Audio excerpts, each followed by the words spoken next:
Hey, everybody, welcome to Coffee for Closers. Today we're talking all about virtual appointments, both prospecting virtually and actually working the appointments together, what kind of equipment you need, and anything else as far as advice goes on how to successfully navigate those waters. And, of course, if you're interested in anything we talk about today or interested in ordering any of the media kits we have available, don't hesitate to either leave us a comment, direct message us, contact Megastar Advisors, what have you. Hope you enjoy the episode.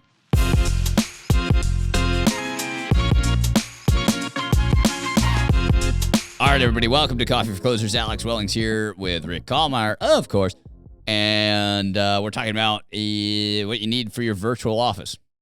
The notes on the board is nice. I don't know, 'cause Good touch. they could see it.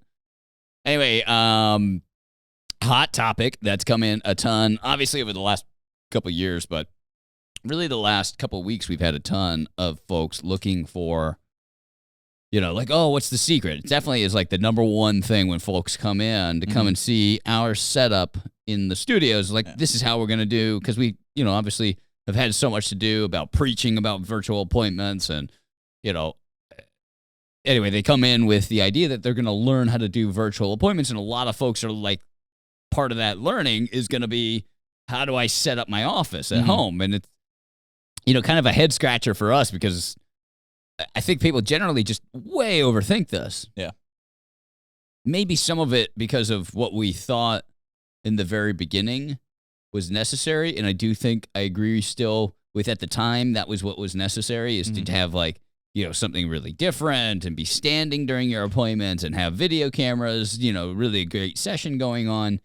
But then the market was kind of forced into doing virtual stuff. Yeah. And it didn't matter as much anymore. Like, they were wanting to do virtual appointments. They're like, oh, wow, it's so great to do so much from home or from a distance. I'm able to get better experts in certain things. I'm able to get things done quicker and more efficiently. And I've got all my documents at home. So, of course, I want to do this thing at home. Or, and I get more time to do the things I want to do on the time that I have free time, right? Yeah. Like, I don't have to go out of my way to go to some financial advisor's office. I can do it online and then go to the beach. Yep. Right? Anyway, so we're here to kind of maybe bust some myths, but also talk about what are the essential equipments. Yeah, I think, there's two, large distinctions of what you're doing, right? Are you running, this goes back to the discussion we had a couple weeks ago, but are you doing virtual appointments where you're talking with clients to move them through a financial process, or are you doing virtual prospecting?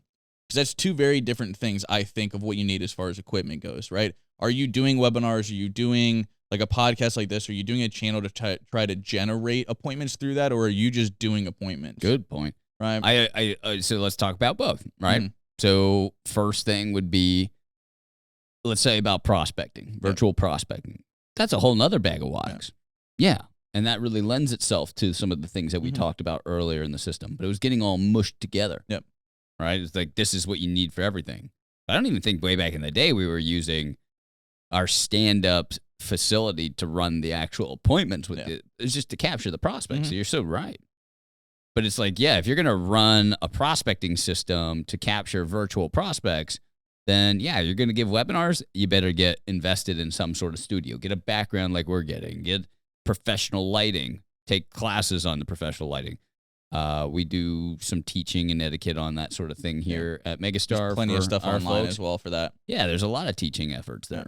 But then also on top of that, like proper sound so they can hear you crystal clear, the ability to edit that stuff or to take a perfect live cut. So that if you're going to do live cutting, then you better have somebody to man your live cutting with switching between cameras potentially, or switching between devices essentially. Because you can't be like on a Zoom and, like on webinars, a lot of folks are like, oh, well, I just use Zoom and I'll share my screen during webinars. Okay, that's okay.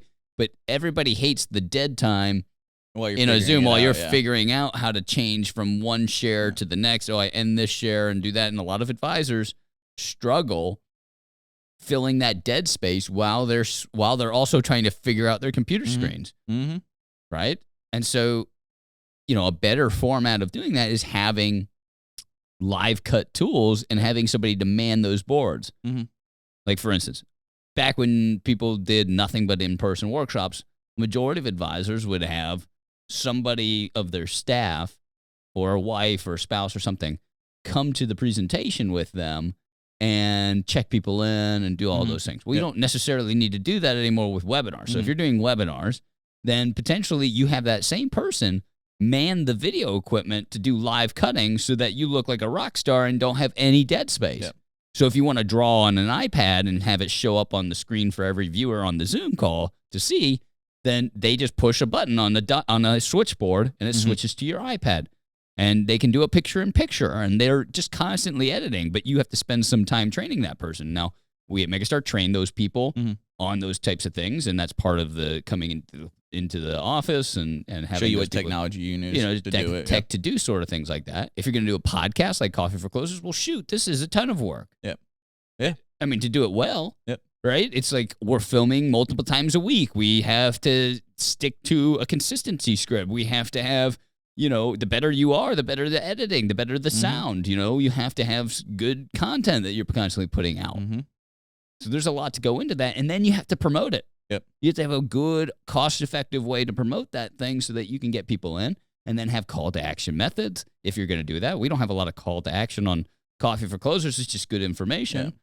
But then it's just branding if you don't do some sort of call to action. Which, again, has its own merits, right? It has its own benefits to things, but doesn't directly correlate to business. Right. May make getting that business a little easier, but, it's not a trackable ROI of things, right? And I guess ours is a little bit different, right? Because that's what we primarily use it for is communication, branding, and I guess to have a better contact point with advisors, right? But a lot of times these topics serve very well in training our own advisors, but it's also great branding for us as an organization to get this good information out. And again, it's like, this is good information I'd give to anyone, right? At least our experiences, if it's worth hearing. Prospecting comes with a ton of equipment. And then I think on the appointment side of things, and you do a lot of this too, it's all about keeping it simple for the client, and accessibility, right? That's what I feel like more than anything. It's like they have to feel like that there's some sort of advantage to working with you remotely. And for me, I've made that it's such a simple communication. Like you can get me at any point. Yep.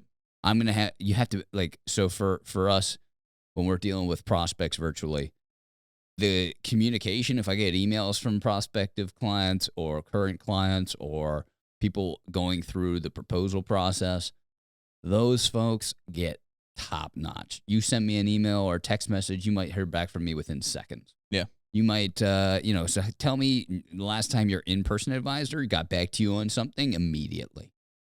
Right? Yeah. And so that's like the perk of the virtual world is like, boom, you get that. You have this instant communication method. And because I'm always a virtual advisor, I'm always sitting in front of my computer or my email. And unless I'm in an appointment with somebody, you're going to get me right away. Yep.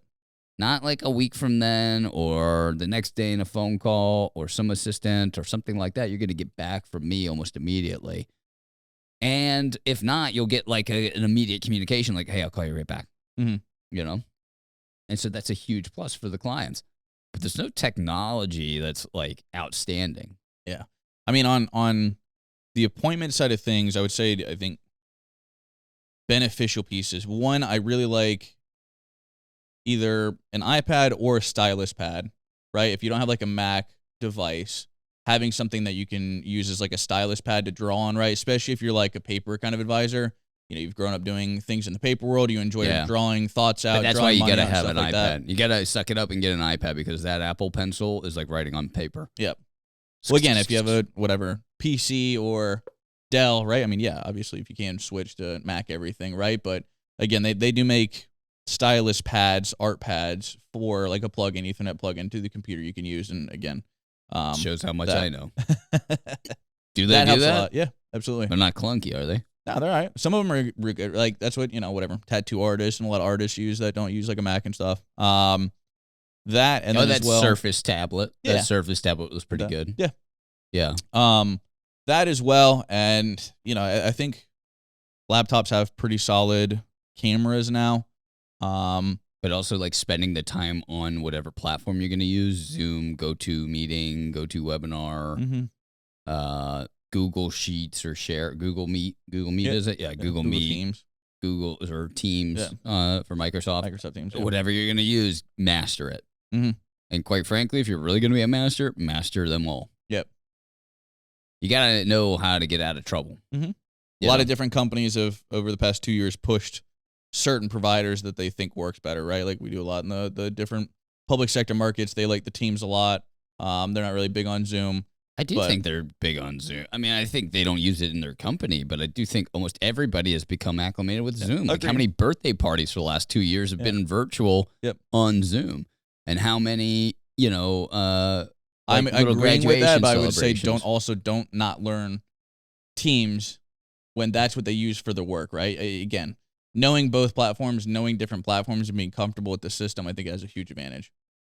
Yeah, I mean, and also realizing why you're doing the Zoom. You're doing the Zoom primarily not to show stuff on screens, at least in my opinion, but to show face with client, right? Like I'm a real human. I'm somebody that doesn't look trashy. And so like, if you're going to communicate that, like don't be in your sweatshirts. Mm-hmm. And then, I just feel like you need to be in a professional setting, be in an office at your home, like a real office without, like the way you would design your professional office at work, you know. They'll just have all your football paraphernalia on the sides and, I mean, there's certainly room for things that versus speak to clutter. Decor versus clutter, like filing boxes. Sometimes I see that, like just people have files, like it's a junk room and your office, or it's a bedroom in your office. Mm-hmm. And if there is, I mean, it's not like you couldn't address it and get away from it, but it never comes up, right? Nobody's ever going to be like, "Oh, is that a bunch of files behind you?" Right? Like that stuff doesn't come up. You look messy. You look disheveled. You look unprofessional. If you're somebody that does and makes their living completely virtually, and somebody that's sought after, like you want to do big production numbers virtually, then you have to have some sort of dedicated space. People want to know that you invested time in this world. Yep. Right? It's like use common sense. Would you want to deal with somebody that was using a kid's spare bedroom and saying that they have the biggest virtual practice in the world? Like, no, that doesn't seem right. Yeah, one-on-one aren't adding up. Is it cute? Sure. Does it seem like, that worked in 2020 when everybody was locked down, but now it's like if you've been in virtual sales and you've been really doing this well for a while, I'm sure you've made a lot of money then. And why haven't you put yourself... Why haven't you figured it out? Why haven't you built yourself something Yep. where you can really... your tools are there. Like, and that's another thing. I see guys and gals on their appointments not have all their tools with them. And they're like, "Oh yeah, let me get that ready." It's like, no, it should already be set up. Like, if you're gonna use a tablet, have a tablet. Know how to switch to that tablet very quickly.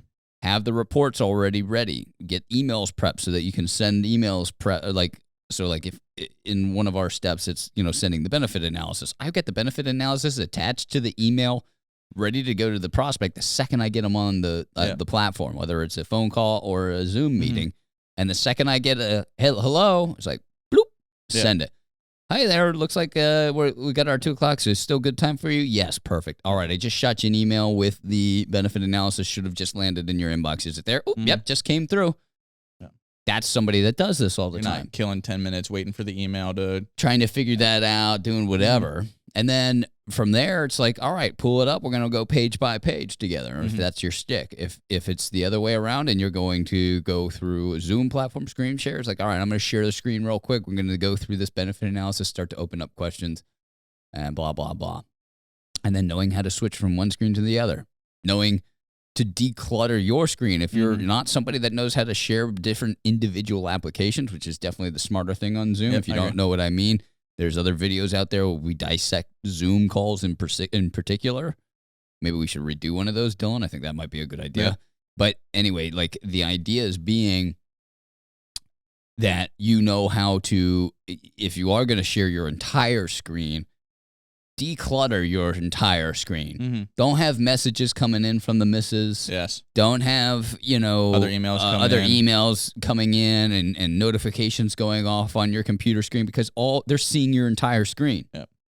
Right? Other applications, other client information up. I mean, it's just tacky. Yep. And so it's more about software in the appointments process to really look like a master than it is your background, the camera quality is less important. Yeah. Like they're not looking for something shocking there. Mhm. And again, they just want to see somebody real. Yeah, I was gonna say that's the laptop cameras are, I think, quality enough for 95% of the time. For appointments. What I think does sometimes though, the laptop is just the angle to things, right? Like Little a laptop riser, screen, is what yeah, you're like having saying, a yeah. riser, something that puts it at proper level, so you're not like staring down at the computer, kind of hunched over to it. Sure. That would be the only advantage I'd say to having like maybe getting a separate webcam is you can put it at a proper. But you know, I level got of that things. whiteboard behind me in my office at work here. Yep. I love that thing. And like a lot of times when I'm on with the client, I go and I put like hi, so-and-so right on that board right behind me. Yep. And I got that from, remember Dylan? I don't know if you don't watch this stuff as much as Dylan might, but like PTI, or not PTI, gosh, what was that show where they had all the people in the boxes on ESPN? After school, I would come home and watch the shows. After PTI, Around the Horn. And this one guy, yeah. Woody Page, would have in the upper corner like a little whiteboard, and people in his office would write jokes about him on it. Yeah. But I always thought it was cool. It was like, because you would always look at Woody Page and you were like, oh, there it is. But, in our appointments, I'll just write on the page. It's like, hey, Deborah, how you doing? Or, hey, Deborah, welcome to your appointment. Or looking forward to chatting with you. Yeah, that's cool, yeah. And you just write that on the screen. It's like something candid to have right there. It shows that you edited something, blah, blah, blah. And it's a nice resource to have, a whiteboard behind you. Mm-hmm. If everything goes to hell in a handbasket on there. Yeah. It's like, oh, this system crashed on me, or this system crashed. Like, hopefully we can just show an example on a whiteboard, just as something old school to show them. Yeah. Hail Mary save. Hail Mary save. But most of the times everything works, but you just got to understand your stuff. Mm-hmm. But that's like the big differences. If you're going to do virtual, like you're saying, virtual prospecting is a whole nother bag of wax. Yep. You got to have a good production to really attract the prospect. If you're not having that and you just, like our federal appointment program, you don't have to worry about prospecting. We're going to hand you the appointments on a platter. You just have to show up for the appointment. Yeah. Well, then you really don't need this giant infrastructure. Have a good dedicated space. Have a decent background, whether it's whiteboards or something like that, just a professional setting. And don't use Zoom backgrounds. Like that's another thing. It's tacky. It just proves to somebody that you're somewhere that you shouldn't be. Yeah, that's a really good point. That's what it feels like to me. Yeah. What are you hiding? What are you hiding? Yeah. Where are you? Yeah. You're not in Bora Bora. I know you're not on the beach. Where are you? But now they just do the blurred ones. You can kind of see like people moving around. It's like, are you at Starbucks? Am I talking loud at a Starbucks? Am I on speaker? Yeah. And then third is, having a laptop and knowing your software. Mm-hmm. Yeah, absolutely. I think that's a huge part to it. Knowing the software well enough where if you get in a pitch or something's wrong, you don't get worked up, right? Because I think that's probably one of the things I think aggravates most people is technology not working the way it's supposed to. And you have to be very comfortable with a system or technology to say, oh, this is weird. I know what's going on. This is the problem with it. But it's not that complicated of a system to get comfortable with. The thing is, this is like in person, you are much more able to keep somebody's attention through dead space because you're there, like it's in person. There's like really less distractions or whatever, but you still don't have many like down times or dead air in an in-person workshop. It's just not natural. Everybody panics. Yep. But like in a virtual setting, there's so much dead space when you're like having trouble switching from one document to the next, or you can't get this application loaded, or you're waiting for emails to send over, or you're doing whatever, and people are losing it there. It kills the flow, it kills if the you momentum. have an hour appointment where you're going through a benefit analysis and fact finding and doing all this stuff, and you're trying to keep them on like this path, right? Like trying to lead them down a path, and you want them to stay following with you throughout that thing, and then you fill it with dead space, they're lost there. And then you come back to the path after, like, okay, we finally got it loaded. What were we talking about again? Oh yeah, this. And this is new to them. It's not new to you, but it's new to them. Yeah. I don't remember where you were. They were barely there in the first place. Again, it's like you think for that 10 minutes, we'll call it five minutes really for a normal person's attention span. The 5 minutes they're sitting in silence while you're making some kind of loose, like half thought small talk with them, right? They're doing the same thing you would be doing. They're checking their email. They're looking at other things. They're going through something. So it's like, all right, this guy's going to find something. I'll go do something else real quick. Here we go. He doesn't have this next thing going. And then now you've got to pull that back from whatever they were just reading, answer a text message, answer an email. It's like pausing a movie. Yeah. It's like pausing in a movie and then going to the bathroom and then coming back. And it's like you're trying to rewrap your thought around it. Yeah. If that movie's not super engaging, it's like now change that movie from, whatever movie you love to a movie about finances. Yeah. Like, are you gonna just It's a start boring yawning through it? documentary, Yeah, absolutely. Right? Absolutely. Yep. It was like, imagine a movie about credit default swaps. Yeah. You know? Yeah. Unless you're the 1% that's really interested in that stuff. You know? Yeah. And again, are you going to hold on for an hour? No, Right. no, not if you go take a break to the restroom and you What is come it? back. They had to bring in Ryan Gosling, Christian Bale, who's the guy in the office? But that's what they did. That's they had to right. bring in That's all those so guys in brilliant. just It's like they had to- Ariana Grande was in there to like explain whatever. If Just you haven't to get seen it, what through it, movie you is know? that? That's The Big Short. The Big Short. Yeah. Steve Carell. Yeah. Yeah, To bring well, all these, Steve like, Carell was in the powerhouses. movie, but I just, I thought it was funny that they're like, and so if you don't understand what happened with the housing, here's Ariana Grande to explain credit default swaps for you. You're like, whoa, okay, That's a good move. Fair yeah, enough. fair All right, enough. yeah. It's like this is how It's silly entertaining. we are. It's like we have to have something cool to explain it to us, right? Mm-hmm. Anyway, So some pop culture Yeah. stuff. Yeah. So anyway, it's like doing that. If you have to pause, you're losing them, Mhm. and they're gone. And no wonder your close ratio is worse. It's Yeah. because you don't look like you know this stuff inside and out, and because of that, they lose train of thought Mhm. and they're gone. It's very hard to get it back. absolutely. Anyway, that's some good tips for anybody watching that's interested in virtual. If you like today's episode or you want more information about virtual, we have other archive episodes of that. If you can find them, they're great. If not, we'll probably do some more of those. I'd like that, especially ones particular on how to use Zoom. And of course, if you like the episode, don't forget to leave us a like, a comment, or of course, if you haven't already, give us a subscribe. All that helps. We'll see you next time right here on Coffee for Closers. Take care. Okay. Yeah. Hey, everybody. Welcome to Rada.